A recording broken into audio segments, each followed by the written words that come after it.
Hello everyone, in this video I will show you the top 10 new features that were introduced with the version 1.2 update earlier this week. First and foremost, we have the new legendary gear exchange, which is an insane new feature in the season shop that finally lets us exchange our gear echo material into legendary gear custom chests, guaranteed gold tuning material and tuning stones. This is extremely important for min-maxing your build because we can now guarantee we get full legendary attributes on a piece of gear without having to rely on RNG drops. You can buy up to 6 of these materials per week, which is enough for one full item, and up to 3 legendary gear chests per week. Remember that you can get 2 gear echo materials for each 20 energy spent, so that's 126 total gear echoes per week, allowing you to purchase almost everything in the legendary gear exchange. Next, they have added a new tuning material called Melodic Stone, which acts the same way as a guaranteed epic or legendary tuning item. You can obtain this item by recycling gear,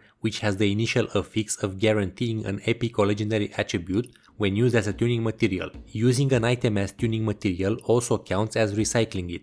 So essentially, this means if you have a gear item that guarantees a legendary attribute when used as tuning material and you consume it, you will get back a melodic stone that also guarantees a legendary attribute when used as tuning material. This is an amazing feature that makes tuning for legendary attributes much easier. Keep in mind that this does not apply for the tuning materials you can purchase from the season shop. Next, a very important feature that should have existed when the game launched, we finally got a training room with a training dummy where we can test our DPS and healing against various boss enemies and various scenarios. If you go to the Hero's Realm or Sword Trial menus, you can see a new boss dummy button. Selecting it will teleport you to the training map where you can summon various training dummies. If you go to the training settings button, you will see various options here, such as changing the dummy type, either make it a Sword Trial boss or Hero's Realm boss, or you can even summon 5 or 10 dummies that have low health so you can test your healing. You can select the level of the training dummy,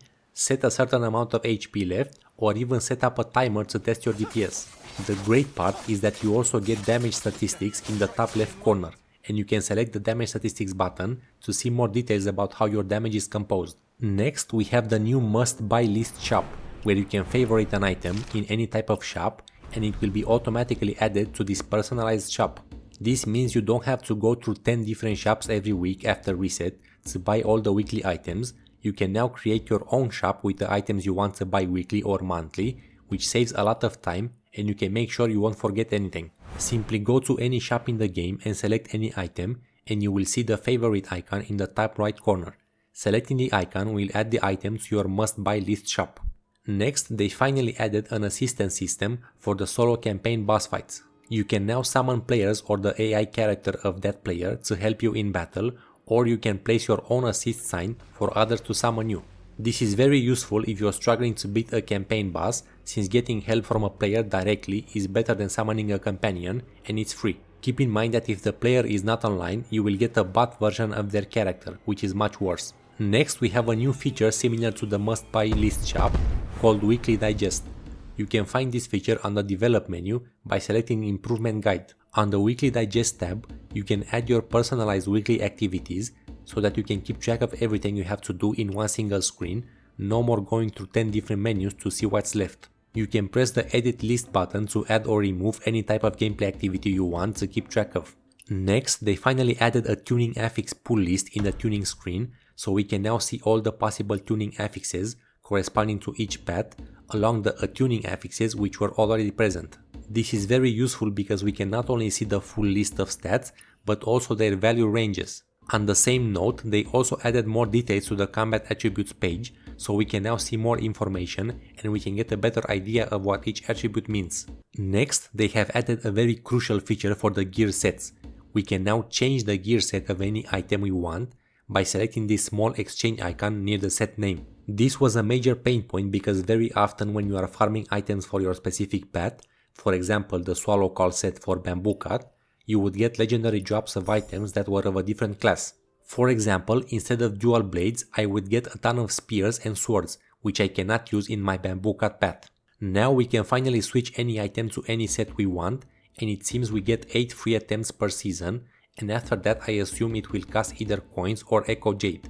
But it's great that we have this option now. Now, for all of you who enjoy cosmetics and hero titles, this update has brought a ton of new animated hero titles and great cosmetics you can earn for free. You can earn various animated titles such as the Promise Keeper by playing Hero's Realm and Sword Trial with other players, a Beast Conqueror by completing trials without taking damage, and many more. We have a new section in the guild shop where you can now purchase cool cosmetics and resonating melody by using guild reputation. There are also a bunch of new cosmetics you can earn from all the events which are active throughout the month of January.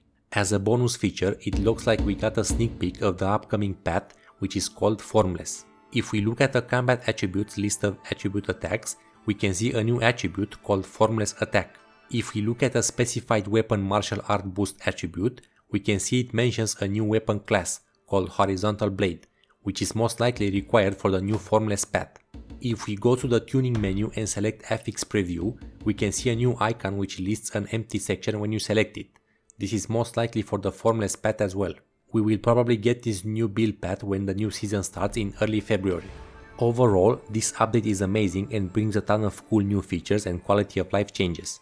Let me know your thoughts about the update in the comment section. That would be it for this video, thanks for watching and I'll see you in the next one.